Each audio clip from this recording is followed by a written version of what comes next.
Hello, I'm Jo Coburn. Welcome to Grassroots Globalization, part of the Davos Agenda Week, brought to you by Project Syndicate.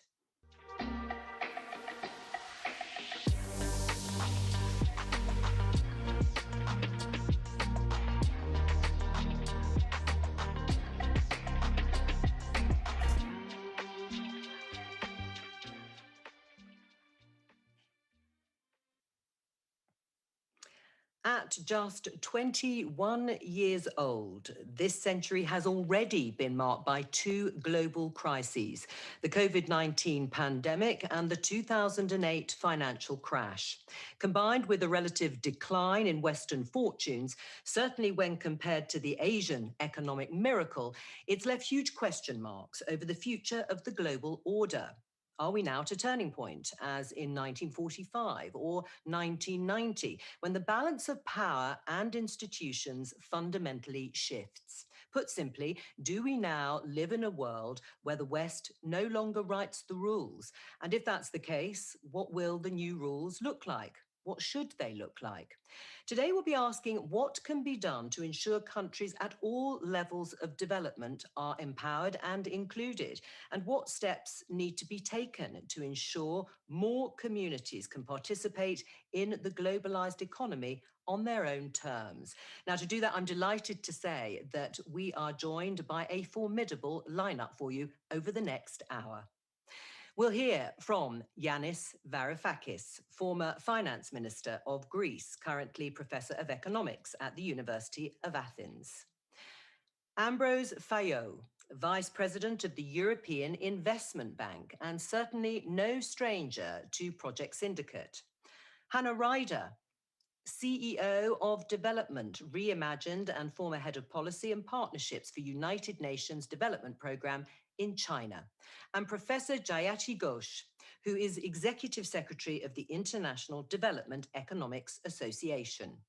Now, you'll be relieved to know you don't have to be a former finance minister or a professor of economics to be part of this conversation. This is all about you, the audience at home watching. So please do get involved using the hashtag Grassroots Globalization. And to kick things off, here's Project Syndicate's 1-minute guide to all the issues we'll be discussing.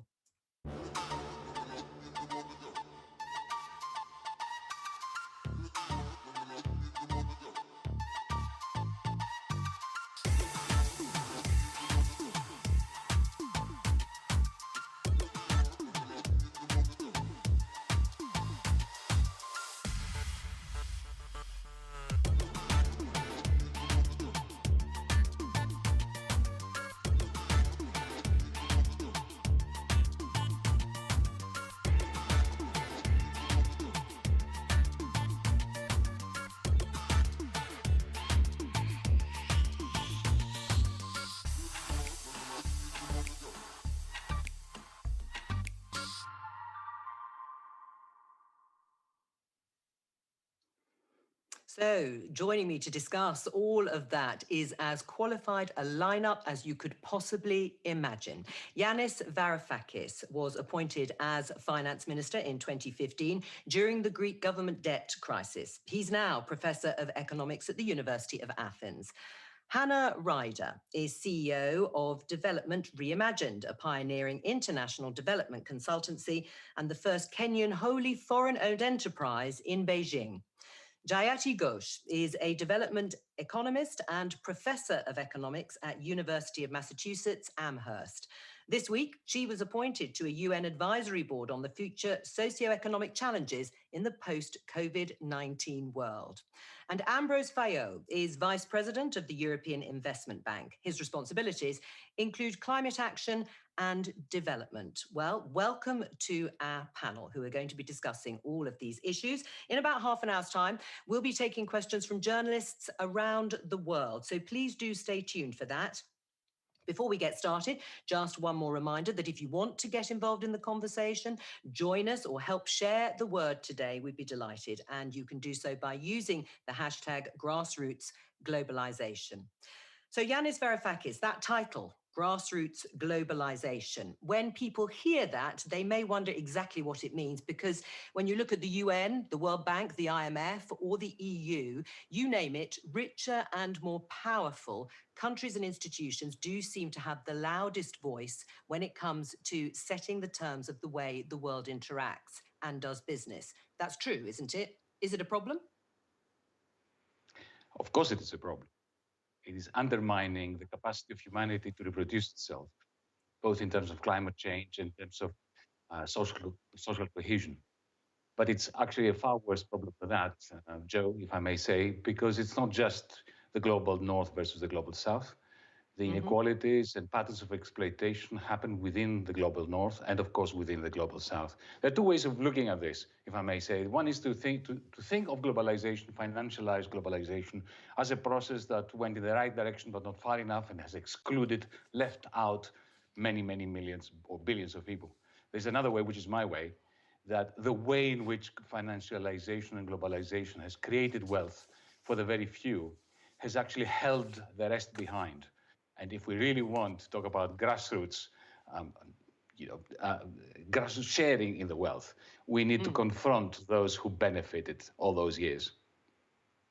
So, Hannah, when you advocate a concept like grassroots globalization, what are the differences, if there are any, as you see it, when advocating that between Western and Asian approaches?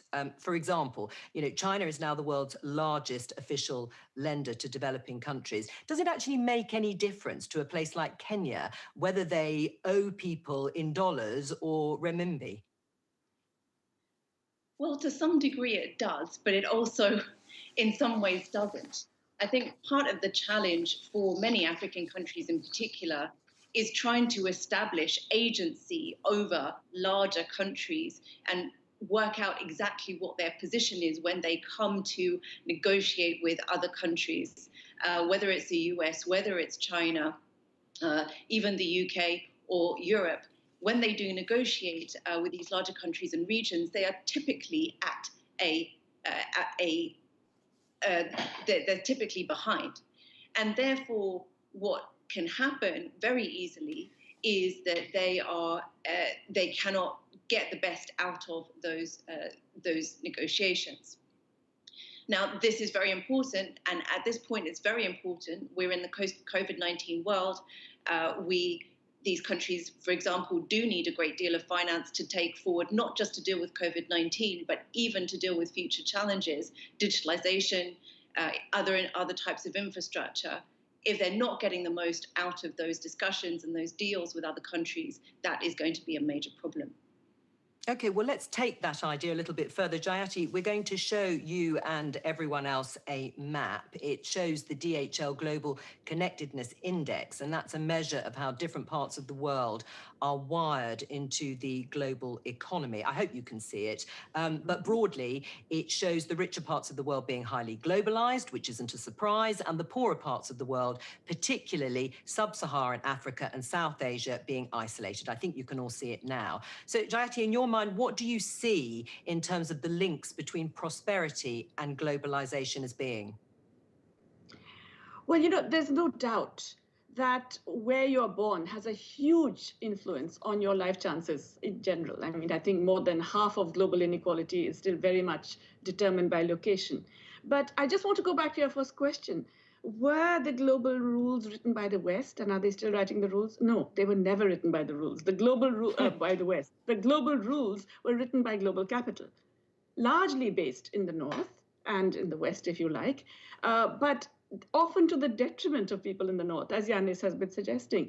And I just want to give you one example, which somehow people in the North seem unaware of. There's all this talk of vaccine nationalism today, about rich countries are grabbing vaccines, and surely they are. What people in the North don't realize is, of course, this is detrimental to their own public health in the medium term, but also taxpayers in the North have paid for these vaccines twice. These are all vaccines that have been developed with the enormous public subsidies, mostly covering more than their R&D. Yet the same governments are paying them once again commercially for these vaccines, and they are actually having to bargain to get even a reasonable commercial price. So taxpayers in the North are paying for these vaccines for intellectual property rules that have been created by global capital, which need not exist and which certainly should be suspended during a pandemic. Right, but Jayati, we've just seen, as you say, this emergence of vaccine nationalism. I mean, is it really a surprise? Despite what you say about taxpayers in the North paying twice, they won't necessarily be aware of that. And what we have seen is a real reversion to national borders. Well, of course, that will always happen when there's scarcity. That's no surprise at all. And it will happen over and over again. Today, vaccines, tomorrow, food. It's already happened with water, with all kinds of other resources. The point is that people are not aware that, in fact, this is what's going on, that it would be better for them if you suspend patent rights and enable much more production. Everybody in the world would get the vaccine faster. They would not lose. But people are not aware of this. And why are they not aware? Because of that whole, conflation between media, capital, and so on. Right, Ambrose, I'm going to come to you in just a moment. But Yanis, do you think that's realistic, though, to expect that? I mean, are you surprised by what we are now seeing as this battle over vaccines, as countries want to immunise their own populations first, and the EU in a very deepening row with one of the manufacturers? Technically, it's more than feasible. It's straightforward. Politically, it's a nightmare. That's the distinction. Let me give you an example. After the financial crash of 2008, the G20 got together in April, if you remember, in London under Gordon Brown's chairmanship, and they coordinated central bank policy. They printed mountain ranges of money to save the financiers. Imagine if a similar meeting had taken place, whereby central bank financial power, monetary printing capacity, was employed in order to say to the 5-6 large pharmaceutical companies that are capable of producing or were showing promise in producing the vaccine that, okay, you go ahead if it works and passes the tests, the various clinical trials. The combined force of the central banks are going to remunerate you hugely in order for you to give the patents for free to everyone. And then all the factors in the world could produce the vaccine and it would be game over. But, technically, it's really straightforward. But for that, you need political leadership. Instead, you have either European Union indulging a combination of opacity, incompetence, and corruption in order to produce the fiasco that we now have in the European Union. Well, Ambrose, the EIB is the world's largest publicly owned international financial institution. Jayati, I can see you there, and I will come back to you. You've played a key role in what you call the shift from aid to investment. Hannah was talking about the difference between owing currency to perhaps the richer, wealthier part of the world than perhaps to China, for example. But why the move away from aid towards investment? Well, the starting point of this move was the Sustainable Development Goals, and when you look at the SDGs, there is a lack of money, and the lack of funds is estimated to be, for developing countries only, $2.5 trillion every year. And from that standpoint, you are not going to have any public funds that are going to be enough to fill the gap. So the idea was more, how can we help the private sector to do more? And how can we help to develop a number of markets? And let me just say that this is what we are trying to do. The first thing is to try to develop efficient markets, for example, by developing green bonds issued by financial institutions in emerging markets. The second one is to try to have the structures with first loss species, with what we call de-risking, with issues like guarantees, or that will allow to do more and more volume to help have more impact on SDGs. Right. Hannah, is that having an impact? Are you seeing the effect, if you like, the sort of positive results of what Ambrose is talking about? To some degree. That said, one of the key problems with the way that aid structures work, even huge proposals like providing special drawing rights, as was done in the financial crisis, now for poor countries. There's new proposals to provide special drawing rights for them in order to help deal with COVID-19 costs and avoid problems of debt default. The big challenge with all of these is the reality of them is they don't actually always benefit the poorest. With the SDRs, let me give you an example. If the proposal at the moment is to release 500 billion US dollars equivalent of special drawing rights, the vast majority of that will go to richer countries because of the way that these are allocated by the IMF. That 500 billion, what will go to the African countries based on the allocation formula at the moment is just 32 billion. That's not even as much as what African governments altogether paid for COVID-19 in 2020. They put together 68 billion US dollars.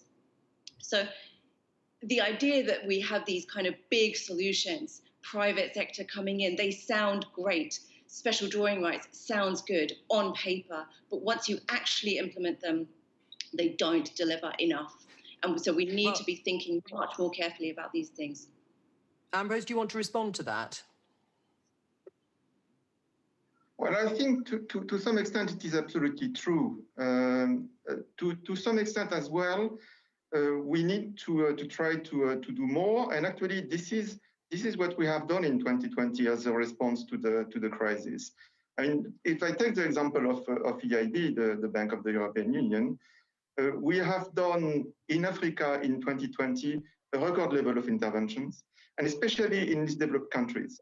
And we are also contributing for quite a massive amount, I mean, 500 million euros with the European Commission, to an initiative that is called COVAX. I come back to the vaccine.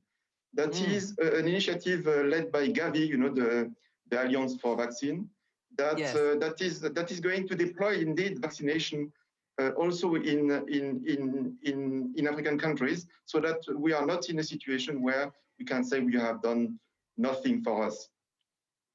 Jayati, how would grassroots, if you can give some tangible examples, how would grassroots as opposed to top-down globalization make the world a much better place? Well, look, I mean, what we have today is a system which really doesn't benefit most of the people, including in the rich world. It really benefits capital, mostly in the north, but also in the south and in emerging markets as well. That is ecologically unsustainable, it's socially and politically unsustainable, as we are finding. And so you get reactions which then become part of an extreme right-wing sort of reactionary nationalism rather than a progressive internationalism. What you need to do is actually rebuild the trust people would have in global institutions. At the moment, there's really not much reason to trust them. At the moment, what do most people in the developing world see from international financial institutions? They see complete double standards, whereby the IMF tells developed countries, please go ahead and spend more, and it's all wonderful. This is a pandemic. You must actually increase public spending, especially on health. And the same IMF comes to developing countries like Ecuador and Bolivia today and says, no, cut down. You need austerity. You need to cut your public sector. You need to reduce wages. You need to do all these other things. So there is little reason to actually trust a global system and multilateral institutions, including the WTO, which is perpetuating the patents that are not allowing more production of vaccines today. To rebuild trust and to rebuild faith in a genuine progressive grassroots globalization, you'll have to begin by changing these. Otherwise, you're not going to even get any public support for this. I just want to go back to this issue of vaccines. I just want to reiterate this point. These vaccines, all the major vaccine candidates today were developed entirely with public money, entirely, okay? Some of them explicitly more than 100% of the R&D costs, most of them 80%, and the rest of it they build on public research. Now, they are really being paid many times over for the same thing. Why? Why are even the rich country governments not demanding that we paid for this, we have to have a stake in this, we will insist that you sell this at a particular price, and you make that technology available to everyone else? The only reason is the power of the pharmaceutical lobbies. And I go back to that. Rules are not made by people in the north. Rules are made by capital. That's true of finance, the range of things, yes. Well, let me put some of those points to the others, because it's interesting listening to Jayati saying that all these things should be freely available, that actually it was publicly funded money. Most people will assume these are private initiatives, private sector initiatives, and they wouldn't have happened if they hadn't been given the freedom to produce them. And it's a huge success for the private sector. Hannah, you don't agree? They are definitely not the private sector. Well, on its own, they're subsidised through protection, through intellectual property, subsidised through aid. UK aid was put towards AstraZeneca and other R&D efforts through an organisation called CEPI. There were also in China, Sinopharm is a company which does get state subsidies, of course, and again, vaccines will be given out free, are being given out free to citizens in China. But government is supporting all that process. They're paying a massive, setting out all the infrastructure for it to be done. That is a subsidy. The private sector cannot do these things on its own. All right, but what about, before we move on, because I know you want to talk a lot about the vaccines, of course, because this is the burning issue at the moment, but Yanis, listening to this, isn't it a case of private-public money, sector collaboration working at its best? No, it's actually working at its very worst, isn't it? I mean, if you think that today the vast majority of the German people have no access to the vaccine that was developed in Germany as a result of a lot of public funding of BioNTech, that is a monumental failure. A monumental. But that's politics. But that's politics too, isn't it, Yanis? You can call it whatever you want. It is a gross, catastrophic failure. We're not talking about a developing country. We're talking about Germany. Germany has produced the universities that produced the scientists that staffed BioNTech. They gave them the money to produce it. They gave them the contracts, and yet the German people do not have access to the BioNTech vaccine. I can only describe this as a fiasco. It's a fiasco. Now, well done to the companies for having produced the vaccine so quickly. But the fact that we are still talking about how this is going to be financed, how they're going to provide enough vaccines for the Germans, for the Kenyans, for the Ghanaians, means that we have failed as a species. As a species, it's a species failure. So let's be clear. Globalization is a total catastrophe for humanity, given the technology that we have. You see, if we were a species that could not produce vaccines, could not produce enough food to feed the people, could not produce green energy, okay, then fine, it's far more understandable. What I find excruciating is that we have all the technologies necessary to ameliorate climate change. We have the capacity to produce vaccines for everyone, very, very cheaply, if not for free. We have the capacity to feed everyone and eradicate world hunger, and yet we don't have vaccines for people. We don't have green energy union in the European Union even, right? And we do not have we are simply not capable of benefiting as a species from all the wonderful technologies that we've created. That is a failure of financialized globalization. All right, well, look, let me go back to something that Hannah mentioned, which is trust in some of the world's major institutions, Ambrose. How do you improve the trust between particularly parts of the developing world and the big institutions like the one you run? Because you're at such a distance, really, in many people's and countries' minds.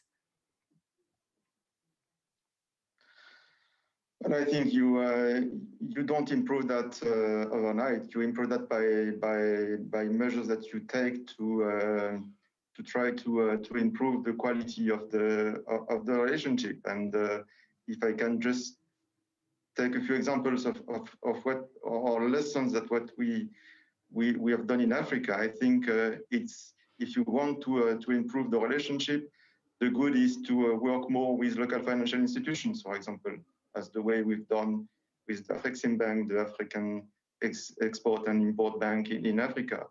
The way to do more investments that attract investments, such as investments in telecom, like doing Guinea, for example, to try to improve access, including in rural areas, at the same time to have more reliable supply of electricity. The kind of investment that mobilize women. We've done a big initiative that is called She Invest, because there are too many constraints in Africa about female entrepreneurship. And actually, it has been a great success with 1 billion euros mobilized for supporting investment for women entrepreneurship.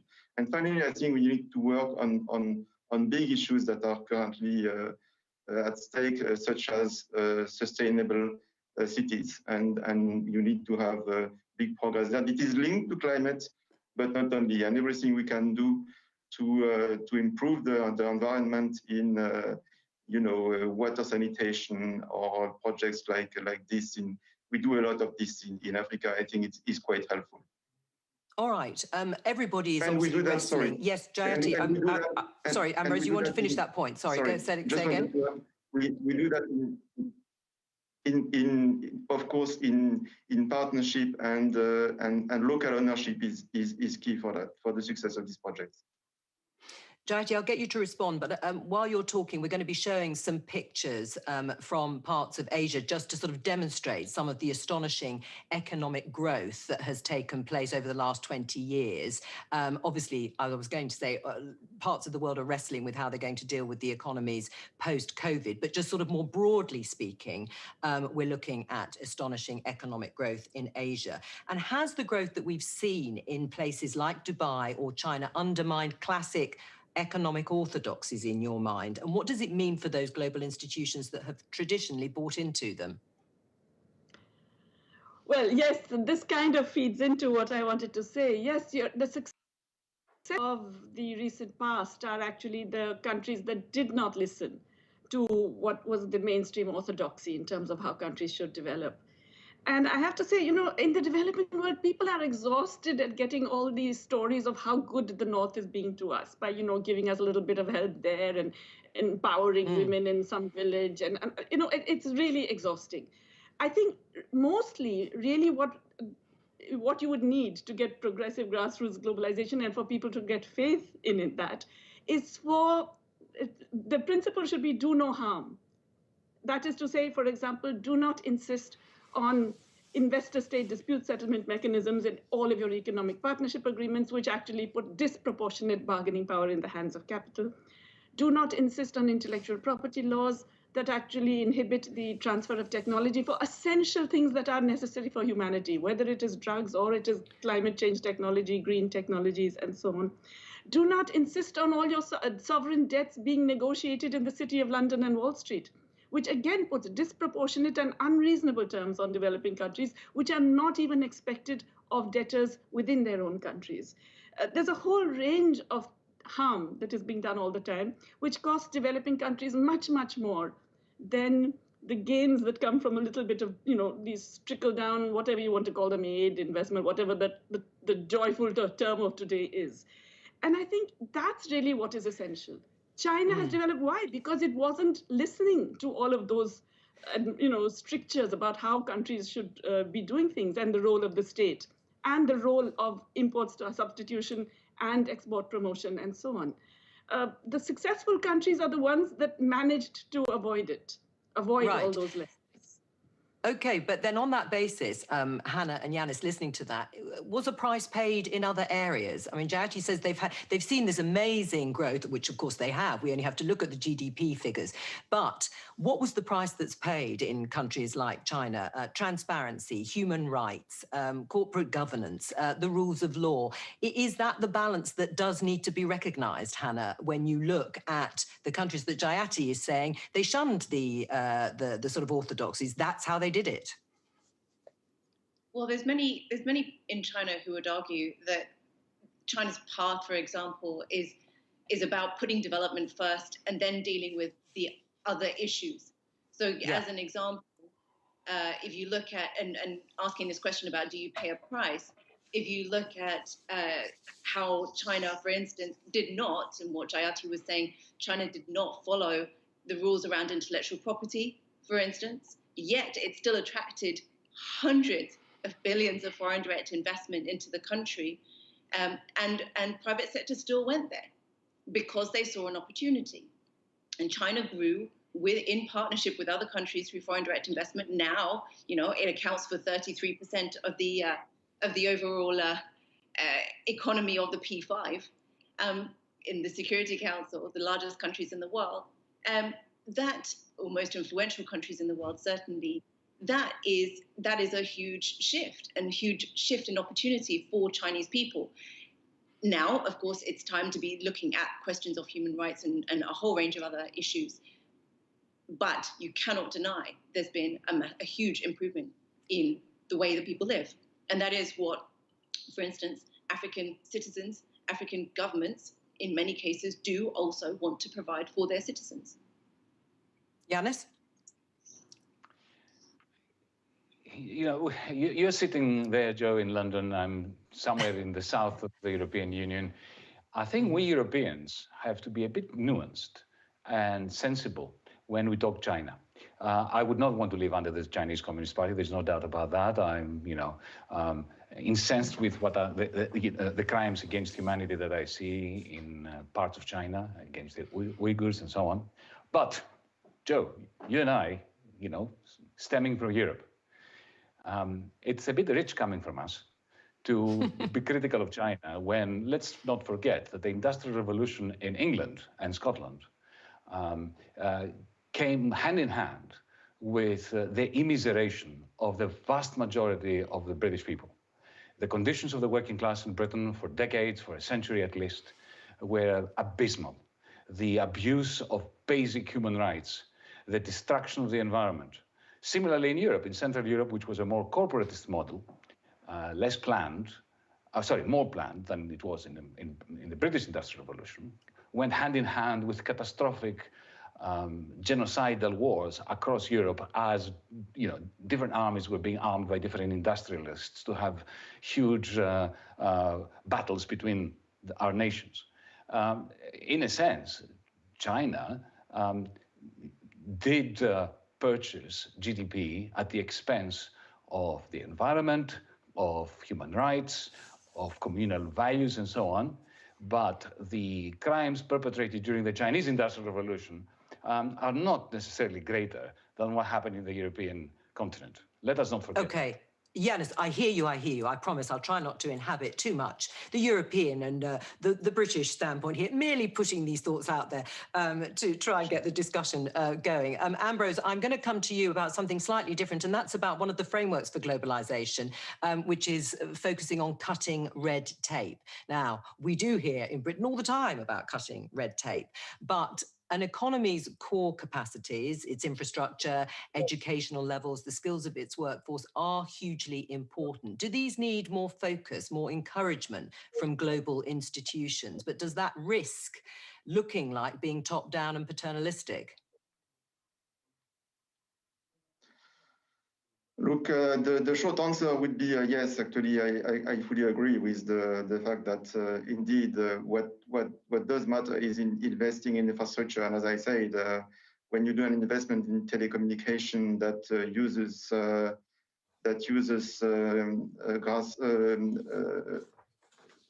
energy, renewable energy that is 80% less cost in terms of energy. That is helpful. We need to develop this kind of things to go in the direction of indeed more resilience, which I think is the key concept for countries in Africa in particular.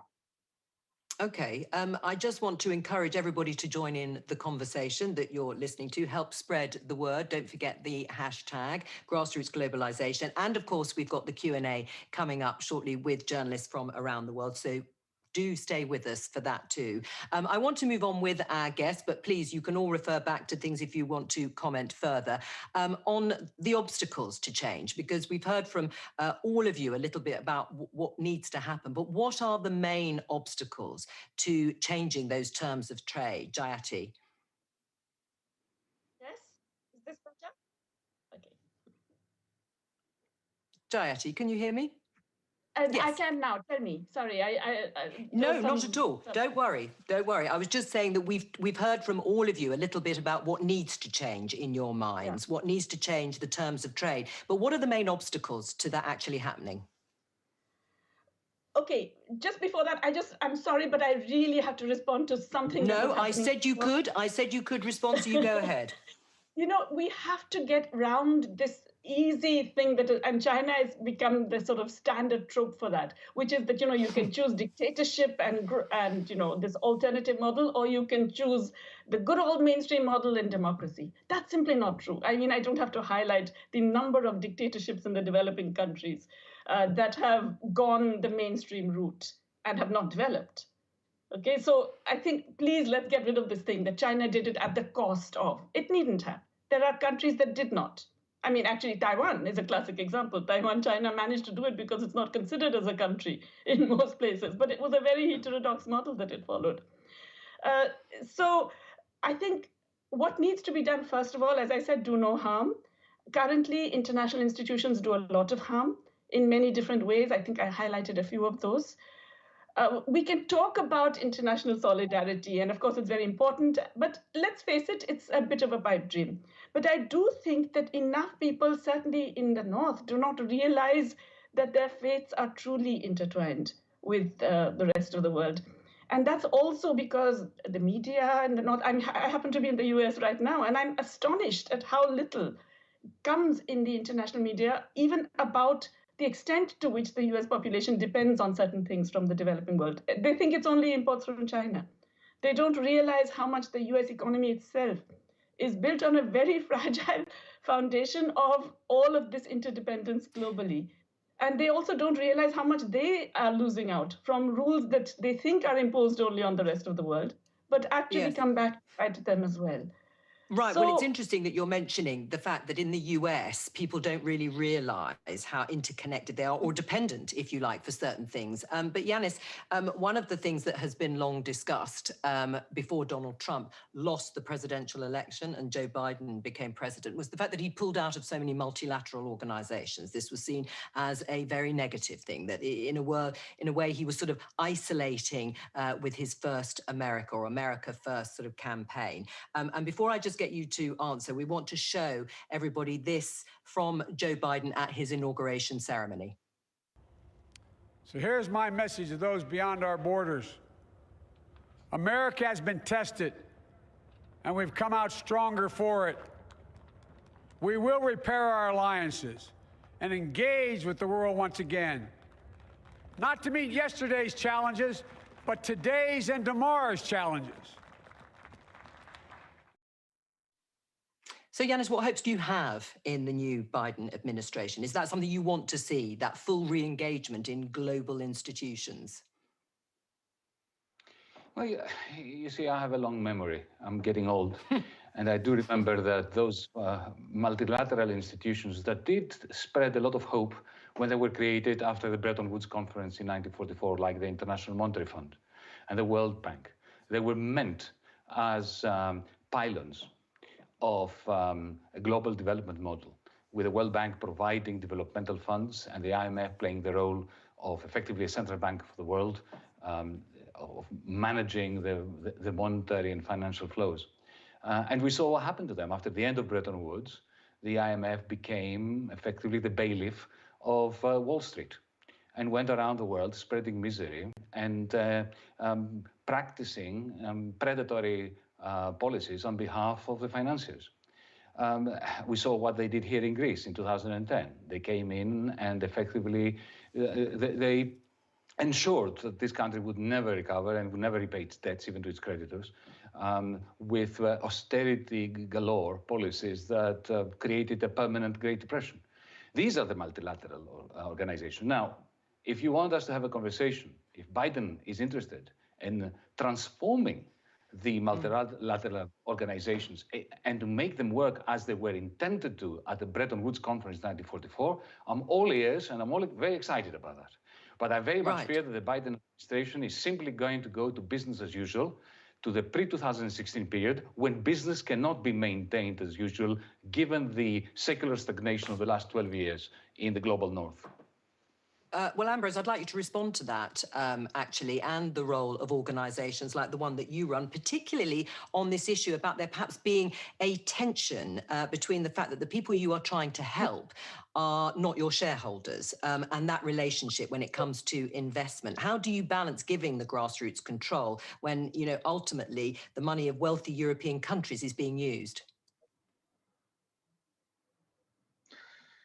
Well, we as the EU Bank, we have been created by the founders of the European Union, and our mandate was mostly within the European Union, has been then also extended to outside of the EU. So I think there are pros and cons in various models.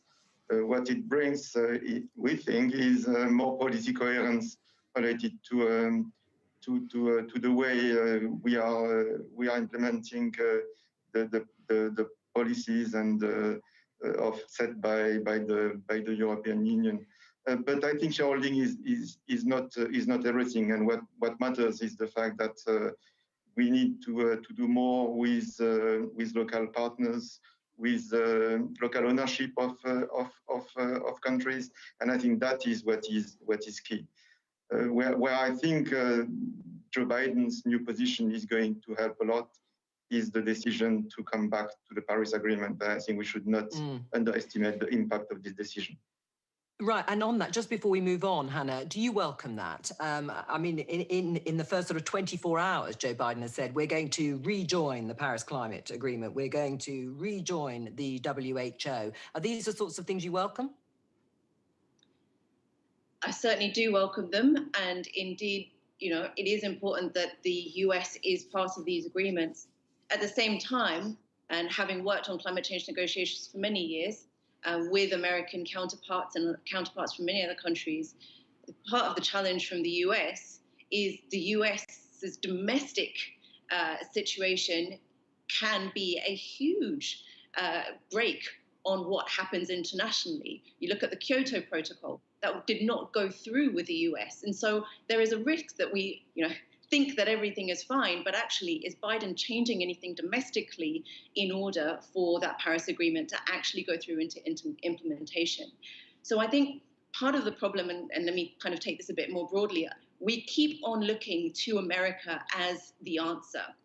And I think in some ways the experience of Donald Trump, the experience also of COVID-19 and the challenges that America, Europe and so on have faced just demonstrates that we need to be much more creative. We need to be utilizing the talent and creativity, the responsibility from other countries around the world. And just because, the major shareholders of the IMF, of the World Bank, the key counterparts in the Security Council are America, China are the largest countries in the world. We continuously look towards them to give us the answers. They are not the answers. The answers are actually spread out across the world, and we need to be looking to them instead. Right, so Hannah's talking about spreading out in order to find the answers. Jayati, I'm going to take you back to China briefly, because I'm going to show you this graph just to underline the sort of surge in GDP that we all know about, but there it is, graphicized up in front of you, particularly over the last 20 years, right up to 2017. Now, you've criticized the overuse of GDP as a measure of sort of economic success. What's your alternative, and would your alternative lead to a more inclusive growth? I think there have been so many different attempts to get over GDP, but the trouble is that all of them are rather complicated. And even the Human Development Indicator, 1/3 of it is still GDP. The Stiglitz Commission came up with 17 indicators. That doesn't really work. So let's just take something very basic. Let's take an indicator of the well-being of the bottom half of the population. It could be national income, it could be per capita income, it could be wages, it could be something that indicates the material well-being of the bottom half of the population. And let's just focus on that and see what are we actually doing to improve that as a simple one variable indicator. But in terms of the spread of and you'll find that China is doing very well on that as well. Having said that, I'm not saying that China is this great thing, because I am from India, and in the rest of Asia, many countries are very worried. Many people are extremely concerned about the newly, shall we say, expansionary and even aggressively nationalist kinds of approaches that China is taking with all of its neighbors, and where it leaves a lot of developing countries who would also like to benefit from transfer of technology, even from China today, for example. Okay. Having said that, just one point about the US. Yes, I agree with Yanis. There are many reasons to have skepticism about the Biden administration. But it reminds me of what Joan Robinson used to say about, being exploited by a multinational is terrible, but it's worse than not being exploited. And in a way, the Trump administration has told us what happens when you get a US government of, shall we say, not even willing to engage. I think there are a few things that he could do very simply, which would at least provide breathing space to the developing world. Certainly, joining Paris was an important step, the Paris Accord. But immediately, the issue of SDRs, I agree with Hannah, it's not enough, it's tiny, but it is better than no SDRs at this point, which is really the major foreign exchange constraint that many countries are facing. Doing something about intellectual property, stop impeding the attempt in the WTO to suspend the patents regime for vaccines right now. The US is actively impeding that, and doing something about sovereign debt issues. I mean, Wall Street, just apply the same rules to sovereign debt that you insist that Wall Street applies to US debtors. All right, I'm going to move on just a little bit because we're running a little bit out of time. We've still got time, though. Yanis, you've called for the creation of a universal digital currency. What is it, and why would it be so good? Well, we already heard about SDRs and how important they are. They're not enough, but they're better than nothing. Effectively, the digital currency I'm referring to is something like the SDR, but going much closer, getting much closer to the original idea behind the SDR, which was John Maynard Keynes' idea in the Bretton Woods Conference for a common accounting unit for the world in which all world is denominated. I'm not calling for a common currency of the world where everybody's going to have the same amount, kind of money in their pockets.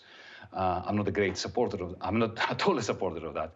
But imagine if we had the SDRs. Let's call them something else nicer than SDR. I propose we call it the Cosmos. Imagine that all trade were denominated in K units, in Cosmos units, right? And there is a free-floating exchange rate between Ks and dollars and yen and renminbis and so on. So nothing changes so far. It's just an accounting exercise. But imagine that once we all agree that trade and capital flows are denominated in Ks, imagine that we also agree that a small levy is imposed on any country's current account deficit and any country's current account surplus symmetrically. And at the same time, like Uber, the Uber app has a surge charge. Imagine that whenever there is a capital influx, very quick capital influx into any country, especially developing country, or outflow, there is a surcharge for these rapid capital movements. We know how catastrophic they can be. Suddenly, you have a global fund where all those K levies are accumulating, SDRs in effect, which on the one hand, create a market mechanism for reducing the imbalances in the trade current account accounting, and at the same time, they add penalties to capital surges that we know do a lot of damage to the developing world. So that fund can go into green investments in the global south. Now that would be an Well, I was going to ask Ambrose, what do you think of that idea, Ambrose? Because I wanted to ask you finally about this idea of, banks like yours making loans to poorer countries. But, to what extent can institutions like yours do the heavy lifting? For countries to grow, and listening to what Yanis was saying, people and businesses need to be able to access the financial system, don't they? To fund their businesses, perhaps to buy properties and so on. How can that happen? How can the EIB make that happen? Well, let me give you one example. In the area where EIB is now the most active, which is climate, because we are transforming EIB into the climate bank of the European Union. What we heard in a number of emerging and developing countries like Kenya or Indonesia is something very true, which is the global challenge of environment is really global. And climate change is a global challenge. And what you see is that green bond issuance are in the north. And actually, what we thought was, well, let's try to develop a product that by which we will tell financial institutions in local institutions in those developing and emerging countries, well, just issue green bonds to finance green projects that can be quite helpful for your country. And to show the efficacy of the market, we are going to buy them. And I think this kind of initiative, this is where you can also bring more cohesion and more agreement around the ideas as important as the climate change. Thank you all very much. We're going to take a pause just for a moment. Don't go anywhere, though, the four of you, because we're going to open up to journalists from around the world putting questions to you. But that was a fascinating discussion. I know we could have gone on for much, much longer. But first of all, we're going to go to Torsten Rieker, who is from Handelsblatt. Torsten, your question, please. Yes, good afternoon. Thanks for the opportunity. There was a lot of criticism on the panel, criticism about private sector or towards international organization, media, Western governments. So there's not much left, and I would like to play a little bit of the devil's advocate here.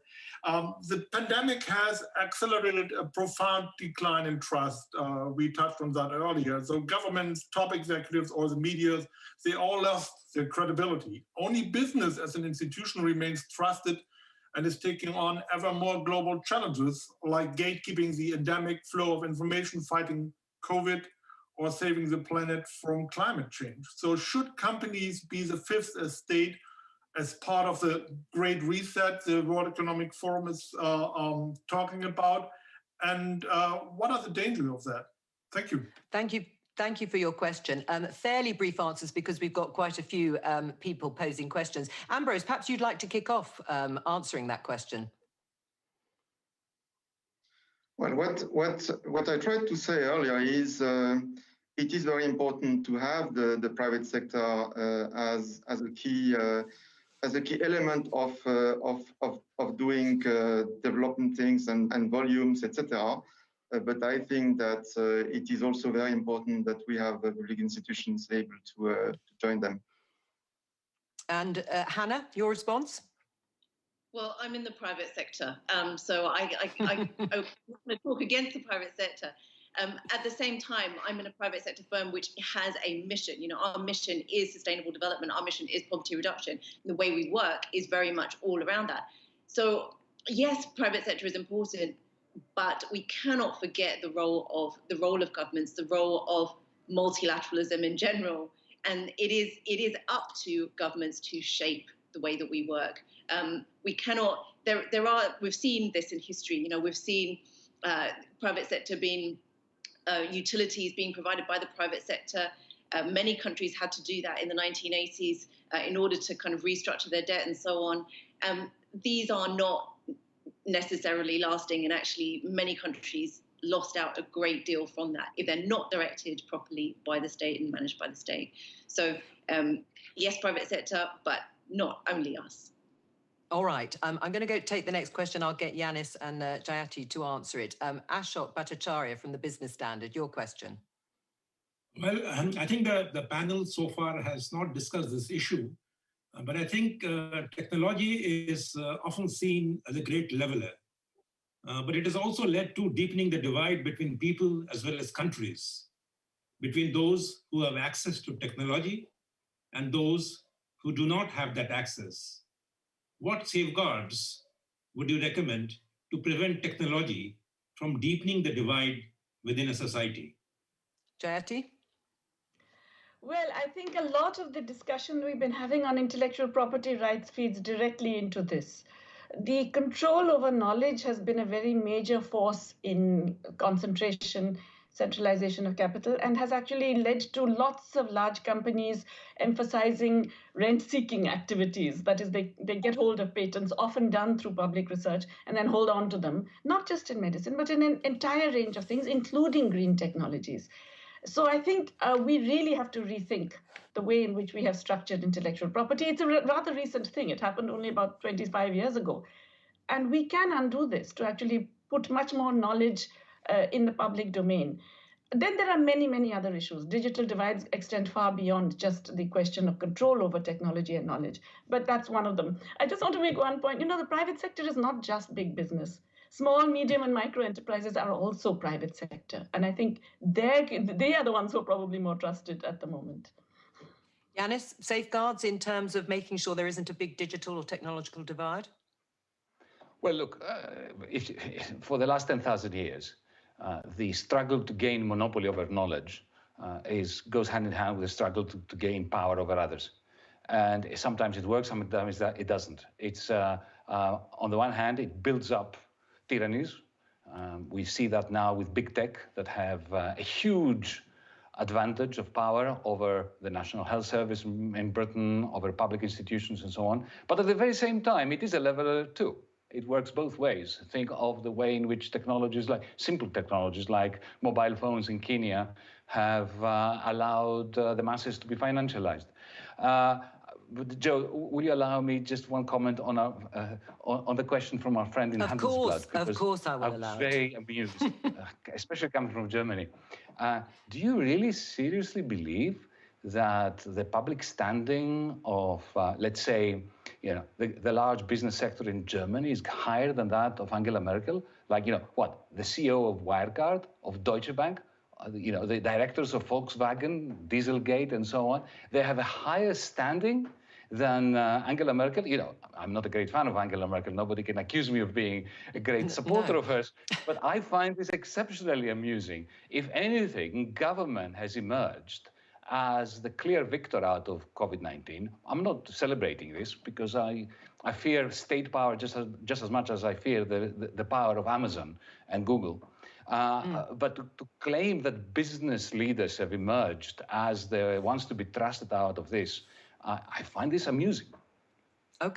Okay, well, thank you for that. And thank you to Ashok Bhattacharya from the Business Standard in India for that question too. We're going to move on to Tim Cohen from the Daily Maverick in South Africa. Tim. Hi, everyone. Thanks very much for letting me participate. It'll be a very interesting discussion, of course. I just wanted to ask, earlier in the virtual Davos, the South African president, Cyril Ramaphosa, spoke in really glowing terms about the African Continental Free Trade Area. I wondered what the panel thought about the future of free trade agreements. Will we see, do you see negative consequences from it? And do you have any views on the African Free Trade Agreement as well? Right. Thank you. Tim, I'm gonna just stop you because your line's a little bit glitchy. Hannah, could you hear the question though? Yes. Should we be happy about the African Free Trade Agreement? Yes, yes. Yes, and I think absolutely yes. This is African countries for once actually, really taking development in their own hands and saying we want to have our own institutions and try and push them forward. At the same time, there are so many problems that exist, and partly the African Continental Free Trade Agreement is being seen as if it might solve everything. And these are not problems to do with African countries only. These are problems to do also with Africa's relationship to the rest of the world in terms of dependency on the rest of the world, not being able to manufacture. There's only 3 countries in Africa being able to manufacture vaccines, for example. Why is that the case? A continental free trade agreement is not necessarily going to deal with that. We actually have to deal with the intellectual property rights in order for that to happen. So there are many, many myriad issues. African Continental Agreement, great step, but one of many to be taken. All right. Ambrose, just quickly from you, the final word on that. Well, I think, it is true, but at the same time, what I see also in Africa is the development of projects in many countries that actually are supported by many institutions to develop, for example, green projects or even COVID-related projects. It is something that we have financed in a number of African countries, and so I would not take such a negative or a pessimistic view about what's happening in Africa. in terms of trade, what we are trying to do is to develop a relationship with African institutions that are trying to develop trade, such as TDB or Exim Bank. That's all we have time for. Thank you to all of my guests. It was a wonderful discussion. Thank you for joining us. And of course, there's so much more on the Davos Agenda website from all of us here. Goodbye.